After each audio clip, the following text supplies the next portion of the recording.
밖에는 봄을 재촉하는 봄비가, 단비가 내리고 있습니다. 시골에 마늘잎이 타들어가고 모든 농작물들이 지금 상당히 가뭄에 그렇게 시달린다라는 이야기를 들을 수가 있었습니다. 이 단비가 참으로 모든 농작물에 큰 그러한 좋은 영향을 주는 것처럼 오늘 이 시간에도 성령의 거룩한 단비가 우리 심령 속에 내려서 우리 심령을 흡족하게 해드릴 수 있는 그런 예배가 되기를 축원드리겠습니다. 아멘. 오늘 이 본문의 말씀 이사야서 14장 12절에서 17절의 말씀을 가지고서 바벨론의 교만이라는 그런 말씀의 제목입니다. 이 본문은 사실 그 해석에 상당한 난해한 부분이 있습니다. 그래서 일부 교파에서는 우리 개혁주의 그런 신앙에 그렇게 또 반대적으로 또 그렇게 해석하는 경우도 있습니다만 오늘 이 본문은 이야기의 대목이 바로 그렇습니다. 바벨론의 교만에 대한 하나님의 심판의 메시지라고 말씀드릴 수가 있겠죠. 자, 그럼 교만의 반대말은 뭘까요? 겸손이죠. 겸손입니다. 그럼 우리가 겸손해야 되는데 우리가 어디까지 겸손해야 되는가? 그것은 주님께서 친히 몸소 우리들에게 보여주셨어요. 어디까지 겸손해야 되는가? 주님께서는 친히 예루살렘에 입성하시기 전에 어린 나귀를 타셨다라고 그렇게 사복음서에 그렇게 기록을 합니다. 어린 나귀를 타셨다는 것은 예수님의 겸손의 극치를 보여주는 것이라고 말씀드릴 수가 있겠죠. 그러므로 주님께서는 겸손한 자를 찾으십니다. 이 시대에 어떤 사람을 찾고 계시냐? 잘난 사람? 명성이 높은 사람? 또 높은 지위에 있는 사람? 아닙니다. 이 시대의 주님께서는 겸손한 자를 찾고 계십니다. 어떤 일에든 우리가 겸손해야 될 필요가 있다라고 말씀드릴 수가 있습니다. 잠언서 16장하고 18장에 보니까요, 그런 말씀이 있어요. 교만은 패망의 선봉이라. 교만하게 되면 반드시 패망하게 돼 있다고 그렇게 말씀해 주고 있어요. 또 거만한 마음은 넘어짐의 앞잡이니라.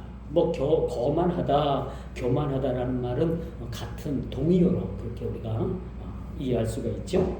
자, 그러므로 또 반면에 겸손은 존귀의 앞잡이가 된다. 우리가 겸손하게 되면은요, 우리를 주님께서 존귀하게 쓰시는 거예요. 우리 그리스도인들은 대다수가 다 겸손합니다. 그렇죠? 교회에서 많은 사람들, 우리 많은 성도들 이렇게 대하다 보면은 참 겸손한 분들이 너무 많아요. 모두가 다 겸손한데 일부 극히 한두 분만 그렇게 겸손하지 못해서 그렇게 우리가 또 어려움을 겪는 일들도 사실 있습니다. 그래서 여러분, 교만은 한 개인을 넘어서서 국가의 운명까지도 바꿔놓는 거예요. 사실은 세상에 겸손한 자가 많으면 국가 운영이 참 멋있게 운영이 된다고 볼 수가 있겠죠. 그러나 한 개인을 넘어서서 이 나라에 많은 그런 교만한 자들이 존재하게 된다면 국가의 운명이 잘못된 쪽으로 기울어져 갈 수 있다라는 것을 우리는 늘 염두에 둘 필요가 있다라고 말씀드릴 수가 있겠죠. 그래서 여러분, 한 개인이나 또 우리 한 국가나 글로벌 세계인 이 모든 세계의 역사가 사실은 하나님 손에 달려있는 거예요. 얼마나 세계가 겸손한가, 얼마나 내 자신이 겸손한가 라는 것에 따라서 그의 운명이 그렇게 바뀔 수가 있다는 사실이죠. 선민의 백성인 이스라엘로서는 더 설명할 필요가 없는 것입니다. 하나님의 선명, 하나님의 특별한 선택을 받은 그 이스라엘의 선민의 백성들은 겸손해야 될 필요가 있었던 거지. 왜? 그들은 특별히 여러 나라 많은 열방 중에서도 하나님께서 그 히브리 민족을 택하셨고 그 히브리 민족에게 복을 주셨고 그 히브리 민족의 친히 양부가 되어 주셨다는 사실을 볼 때는요, 이스라엘이라는 나라는 하나님 앞에 겸손했어야 됩니다. 어떤 이유를 막론하고 이스라엘이라는 나라는 하나님 앞에 겸손해야 됐다라는 사실을 우리는 알게 되는 것이죠. 그러면 여러분, 국가적인 총체적인 위기가 어디서부터 오는가? 반복되어지는 말씀 같지만은 모든 교만에서 온다라고 말씀드릴 수가 있죠. 그래서 이스라엘이라는 이 한 국가의 정체성은 우리가 다 아는 바와 같이 하나님께서 특별히 선택한 나라로 그렇게 시작을 하게 되는 것입니다. 하나님의 선민의 백성이 되었다는 것은요, 말할 수 없는 하나님의 축복입니다. 여러분, 우리 자신이 하나님의 자녀가 됐다는 것은 세상의 그 무엇과도 바꿀 수 없는 그런 가장 위대한 축복입니다. 세상 사람들은 물질에 국한해서 또 뭐 이 땅에서 장수하는 것에, 또 이 땅에서 자녀가 잘 되는 것에, 이 땅에서 또 많은 영화를 누리는 것에 대해서 그렇게 복이라고 생각을 하지만, 우리 그리스도인들의 그런 복은 뭡니까? 하늘의 신령한 복이 우리의 삶에 날마다 넘치게 되는 겁니다. 이 하늘에서 내려지는 이 신령한 복은 썩지 않는 것이죠. 땅에 또 기름짐으로 우리를 축복해 주십니다. 하늘의 이슬 같은 축복이, 그 썩지 않는 이슬 같은 축복이 우리들에게 내려지는 겁니다.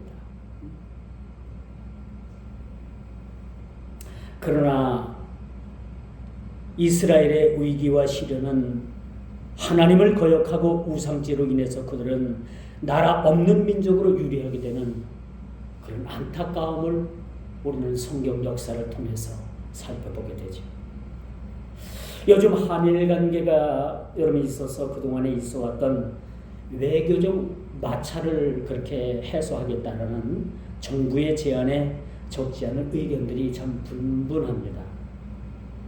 일부 정치인들이 제기하는 이 굴욕의 외교가 되어서는 안 된다라는 그런 이야기가 있어요. 그래서 너무 많이 일본에게 많은 것을 양보하진 않느냐라는 일부 정치적인 그런 판단들이 있습니다만, 참 이 외교가 굴욕의 외교가 되어서는 안 되고 또 억지 논리로 이 문제를 풀어서는 안 된다라고 말씀드릴 수가 있겠죠. 그래서 어느 유튜브에 보니까 어느 유명한 정치가가 이 일에 대해서 이야기를 하는데, 우리가 그동안에 풀지 못하고 그렇게 있었던 문제는 차차 해결을 위해서 차선으로 좀 밀어주는 것도 좋겠다. 이것을 한꺼번에 일본에게 다 선물로 안겨주면은 우리에게 좀 남은 카드가 없지 않느냐, 그렇게들 이야기들을 합니다. 여러분, 모든 일에는 신중을 기하는 일이 나쁘지 않다고 봅니다. 겸손, 우리가 주님 앞에 신중하는 겁니다. 겸손이라는 것은 우리의 신발끈을 고쳐내는 것입니다. 거룩하신 하나님 앞에 우리의 신을 벗는 것이 하나님 앞에 겸손인 것입니다. 오늘 본문 말씀으로 돌아가면 봅니다. 오늘 12절이죠. 너 아침의 아들 계명성이요. 이게 무슨 말씀입니까? 오늘 이 본문의 말씀도 교파마다 그 해석을 달리하는 난해한 해석의 부분이라고 제가 초대도 말씀을 드렸죠. 너 아침의 아들 계명성이요. 어찌 그리 하늘에서 떨어졌으며 너 열국을 엎은 자여 어찌 그리 땅에 찍혔는고. 이 두 가지 말씀의 핵심은 바로 바벨론 왕에 대한 하나님의, 그 교만한 바벨론 왕에 대한 하나님의 심판임을 우리가 보게 되는 것이죠. 어떤 주석가들에 의한 주장을 그대로 옮기자면 본문은 이렇습니다. 바벨론 왕의 급락을 선지자는 두 가지로 묘사를 하고 있는데, 그 첫째가 별이 떨어지는 모습으로 묘사하고 있다는 거죠. 둘째는 거대한 나무가 찍혀서 쓰러지는 모습으로 그렇게 묘사하고 있는 모습을 우리가 보게 됩니다. 여기 계명성이라는 말입니다. 계명성이라는 이 단어는 히브리어로 헬렐이라는 말인데 새벽별 혹은 금성을 뜻하는 말이 되는 겁니다. 이 별은 해가 뜨기 전까지 환하게 그 빛을 발합니다.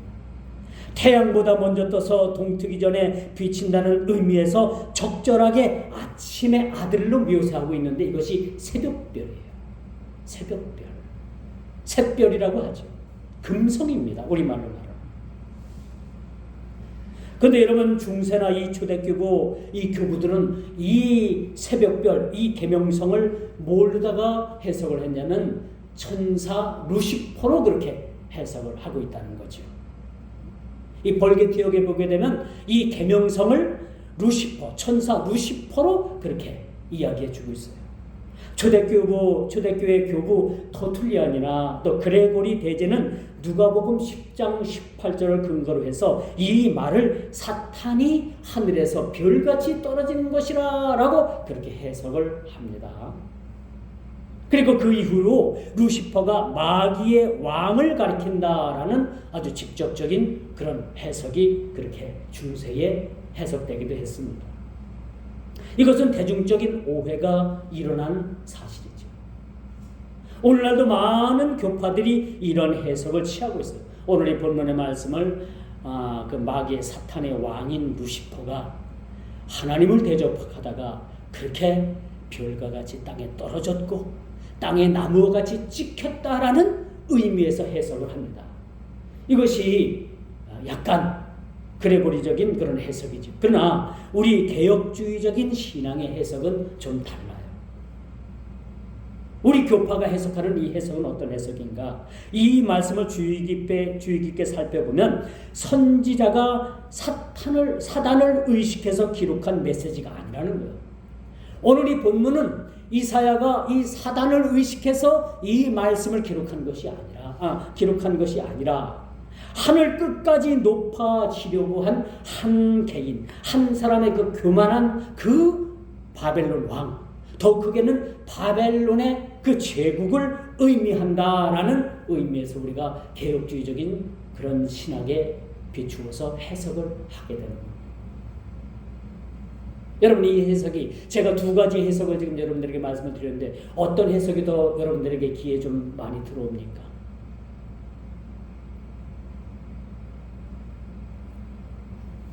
루시퍼가 사탄의 왕으로서 이 땅에 별과 같이 떨어졌고 그 나무와 같이 잘려서 찍혔다라는 해석이 더 가깝습니까? 아니면 선지자가 사단을 의식해서 기록한 메시지가 아니라 하늘 끝까지 높아지려고 한 그런 바벨론에 대한 하나님의 심판을 이야기하고 있는 걸까요? 전자는 자유주의 신학에서 기초한 해석입니다. 후자는 개혁주의적인 그런 신학에 기초한 해석이라고 말씀드릴 수가 있습니다. 그러므로 이 바벨론이라는 것은 그 포악한 힘으로 열국을 압도했던 나라를 일컫는 말이라고 볼 수가 있겠죠. 이 나라에 대해서 겸손하지 못하고 교만한 이 바벨론에 대해서 이사야의 입을 통해서 너와 아침의 아들 계명성이여 어찌 그리 하늘에서 떨어졌는고, 어찌 그리 그 나무가 잘림같이 땅에 찍혔는고 라고 그렇게 말씀을 하는 모습을 보게 됩니다. 요즘 넷플릭스라는 시리즈, 넷플릭스라는 영화 여러분들 보시기 위해서 뭐 한두 번 접해 보신 분들도 있을 겁니다만, 이 넷플릭스 그 영상 매체에 아주 얼마 전에 오징어 게임이라는 그러한 영화라고 할까요? 뭐 다큐라고 할까요? 그런 시리즈가 방영이 된 적이 있습니다. 오징어 게임이 아주 전 세계적으로 굉장한 그런 아주 세간의 화제가 된 적이 있습니다. 근데 요즘 그 넷플릭스 그 프로그램에 들어가 보면요, 아주 세간을 아주 화제로 몰아넣는 그러한 산부르다 된 그러한 내용의 그런 내용들이 방영이 되고 있어요. 지금 현재 우리나라에서 가장 지금 넷플릭스에서 1위를 달리고 있는 그 내용이 신의 신부들이라는 그런 내용이 1부, 2부, 3부에 걸쳐서 그렇게 방영이 되고 있습니다. 이 내용이 어떤 내용인가 하면요, JMS 여러분 아시죠? 정명석 사이비 교주에 대를 사이비 교주를 다룬 그러한 내용입니다. 이 정명석 2단 교주는요 1945년생입니다. 80년도에 우리 국가가 많은 혼란이 있었잖아요. 정치적인 어떤 과도기, 또 학생들의 많은 데모들이 있었고요. 그런 틈을 타서 80년도에 이 정명석이가 이 신촌 일대에, 신촌하면 아주 유명한 대학들이 많이 있잖아요. 그 대학들에 들어가 가지고 그 아주 그 유명한 대학들의 학생들, 아주 머리도 똑똑한 학생들을 전도를 하기 시작을 했어요. 뭘 가지고 전도를 했느냐? 이 정명석이가 주장하는 엘리야와 까마귀 밥이라는 이 30계단의 자기들의 교리가 있습니다. 이걸 가지고 기존 교회에서 전하지 않는 그런 이단 아주 사설적인 내용을 가지고 학생들에게 침투하게 됩니다.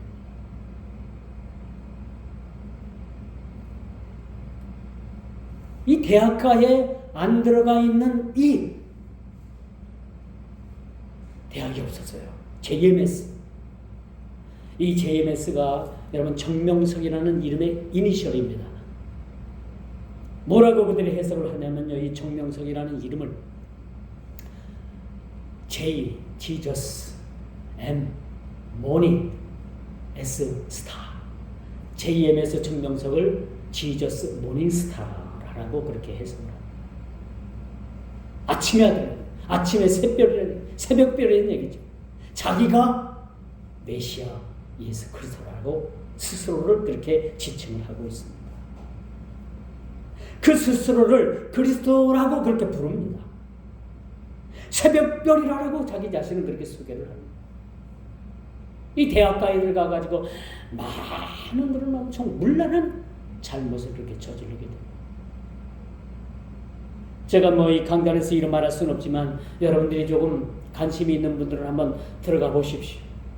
이건 영화도 아니고 그 이단에 대해서 아주 적나라하게 파헤친 그런 내용임을 우리가 보게 됩니다.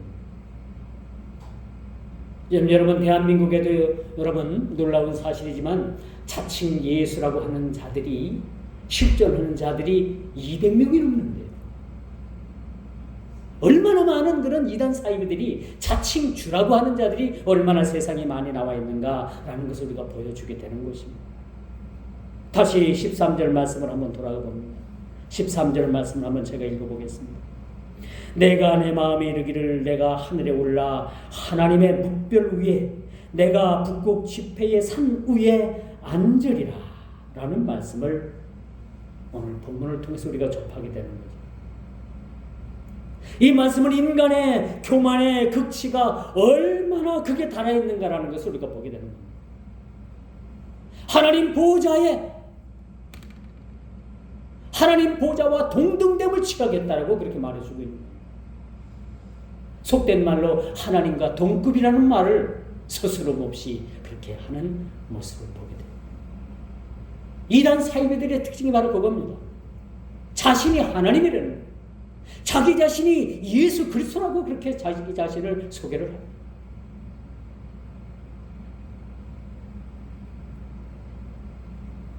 창세기 11장 2절에 보면요, 그들이 동방으로 옮기다가 서로 말하되 자 벽돌을 만들고 견고히 굽자 하고 이에 벽돌로 돌을 대신하여 역청으로 진흙을 대신하고 그 탑을 쌓게 되는데요. 그 탑 꼭대기를 하늘에 닿게 하여 우리의 이름을 내자라는 말씀을 하고 있습니다. 이 얼마나 하나님에 대한 이런 불경의 죄를 짓고 있습니까? 탑을 높이 쌓아서 하나님과 같은 높이로 우리가 한번 하나님과 견주어 보자는 얘기예요. 하나님을 대적해 보자는 얘기입니다. 그리고 그 맨 꼭대기의 깃발 위에 뭐라고 그 깃발에 새기는가 하면 우리의 이름을 그 깃발 위에 새겨보자라는 말들을 여과 없이 그렇게 하는 모습을 우리가 보게 되는 것이죠. 이것이 바로 인간의 교만의 극치입니다. 하나님과 같이 되어버리고 하는, 하나님 자리를 찬탈해버리고 하는 그런 인간의 교만을 오늘 이 본문 이사야 선지자는 말씀을 통해서 우리들에게 교훈 주고 있다는 것을 보게 되는 것입니다.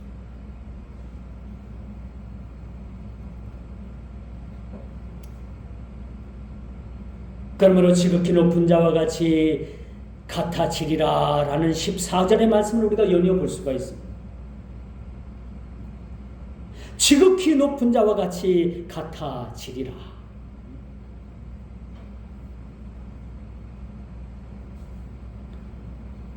오늘 많은 사이비 교주들의 일관된 주장들이 바로 그 자신의 실체가 하나님이라고 합니다. 그러면 똑같은 성정을 가진 사람끼리 자기가 하나님이라고 하고 자기 자신이 그리스도라고 하면 이것에 현혹되어서 이것을 믿는 사람들은 도대체 무엇일까요? 어떤 생각들을 가지고 있길래, 어떤 사상과 어떤 마음들을 가지고 있길래 똑같은 인간을 하나님이라고 할 때 그 하나님이라고 그들이 믿을까요?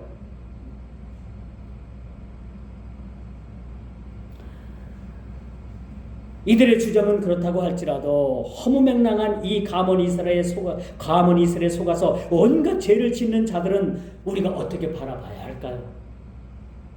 여러분, 놀라운 사실 하나는요, 이단에 빠지게 되면은 쉽게 빠져나오지 못합니다. 이단에 빠지게 되면은 우리가 뭐 성경을 바로 알고 바로 깨닫고 빠져나오는 일이 극히 드물다고 해요.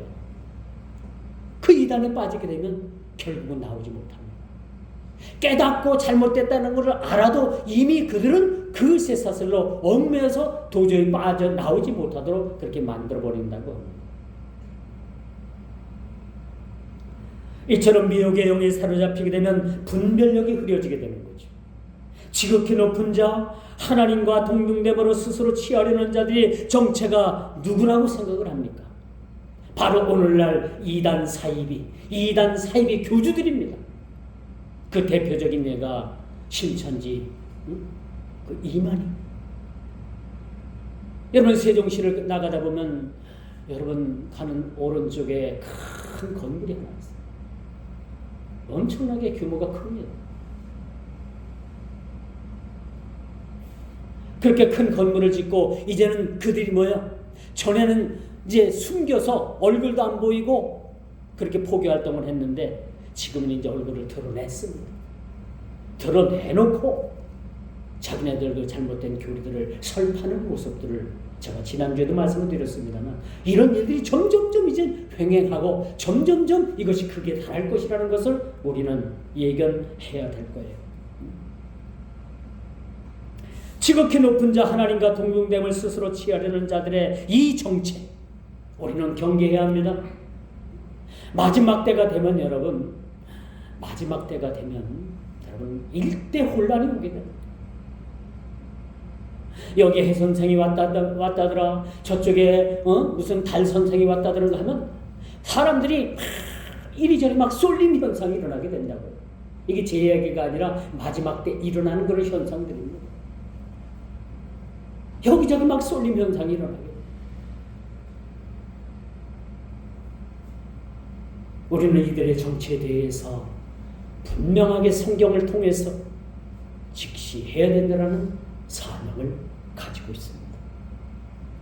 우리가 구약 주석가인 하일델리치라는 이 성경 주석가에 의하면요, 이 바사 왕들은 그들 비문에 자신들을 어떻게 소개하고 있는가 하면요, 자기 자신들을 신의 후손이라고 그렇게 비문에 적었대요.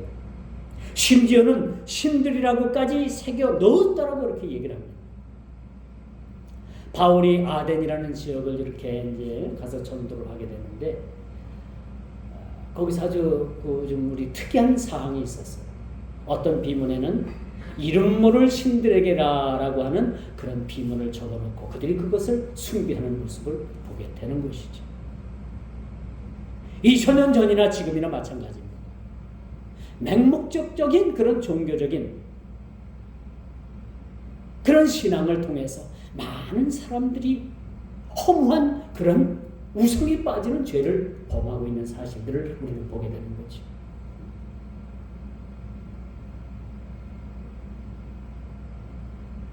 마태복음 24장 5절에 보니까 많은 사람이 내 이름으로 와서 이르되 나는 그리스도라 하여 많은 사람을 미혹해 하리라 라고 이렇게 말씀을 합니다.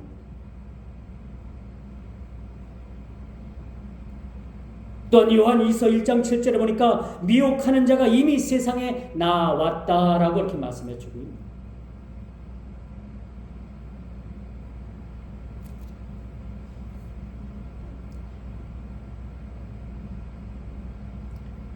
이처럼 지극히 높은 자와 같이 되리라는 그 인간의 교만,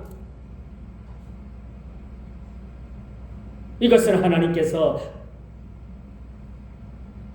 볼 때는 참 너무나도 이것은 가증스러운 일이겠죠. 어찌 우리 인간이 하나님의 자리를 찬탄하고 우리 어찌 인간이 하나님의 자리를 넘볼 수가 있다라는 거죠. 인간은 여러분 하나님께서 특별히 지으신 피조물입니다. 하나님께서 여러분 창조물 가운데 가장 섬세하고 가장 아름답고 가장 하나님의 형상대로 가까이 지은 그런 창조물이 뭐라고 생각을 합니까? 바로 저와 여러분들입니다. 얼마나 하나님께서 그렇게 섬세하게 우리 인간을 지으셨는지, 여러분 우리 인간의 몸에는 보이진 않지만은 우리 인간의 몸의 작동을 알려주는 그 센서가 수백 가지가 넘는답니다. 이것이 다 신경계로 다 이루어졌다고 해요. 저는 의학적인 지식은 없습니다만은 이야기를 들어보면 그런 이야기가 맞다라고 생각을 합니다. 우리가 타고 다니는 자동차도요, 그냥 시동 걸어서 기름 넣고 굴러가는 것으로 생각하지만 그 자동차 본넷을 열어보게 되면 그 자동차 안에 그 엔진을 위시해서 많은 선들이 연결되고 많은 센서로 그렇게 연결이 돼가지고 어느 센서 하나라도 그것이 고장이 나게 되면 그 메타라고 하나요? 그 메타에 그 센서 등이 딱 들어오게 되는 거죠. 뭐가 이상이 있다라고 들어오게 되는 거예요. 그렇지만 이렇게 하나님께서 정교하게 만든 인간이지만은 하나님의 자리를 넘본다는 것은 이것은 극에 달한 교만이라고 볼 수가 있는 거예요. 오늘 바벨론 왕의 이 교만을 이사야 선지자는 꾸짖고 있는 것입니다. 인간의 교만이 어디까지 왔는가라는 것을 신랄하게 오늘 본문을 통해서 우리에게 보여주고 있다라고 말씀드릴 수가 있습니다. 인간의 교만이 얼마나 크게 달해 있는가,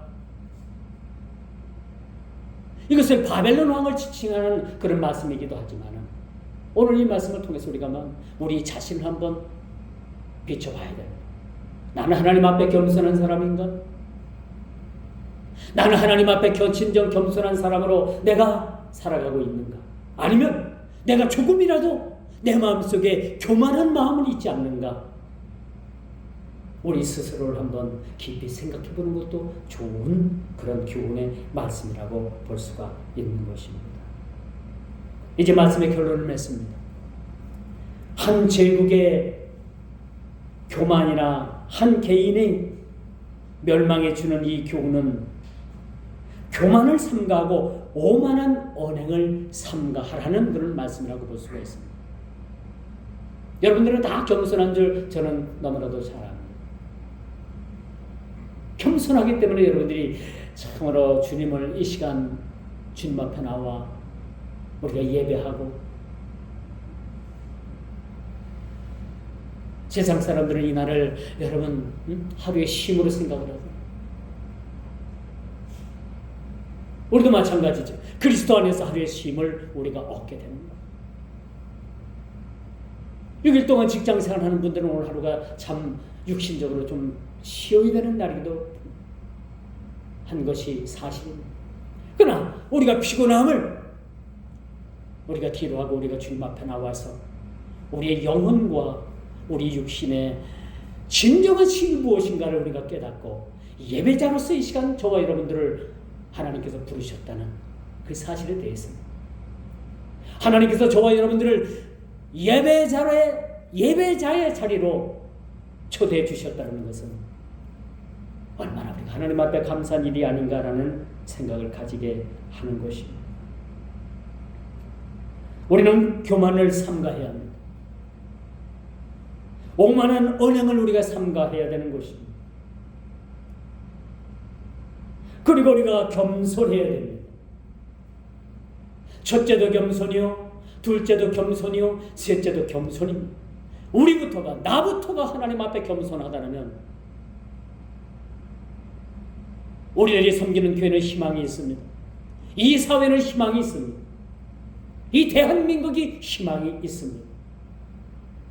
우리 모두가 하나님 앞에 겸손하다면 이 글로벌 세계는 희망이 있습니다.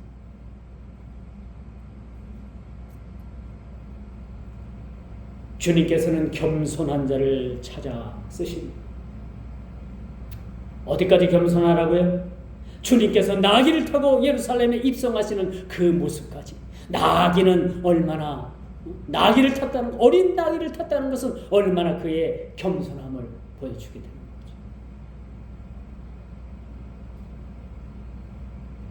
이 제약된 세상에 겸손함으로 주님 앞에 나아가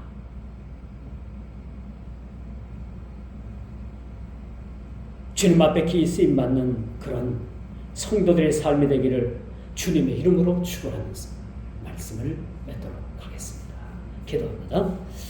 주님, 바벨론의 멸망의 원인이 그들의 포악과 교만에 있었음을 기억하게 하여 주옵소서.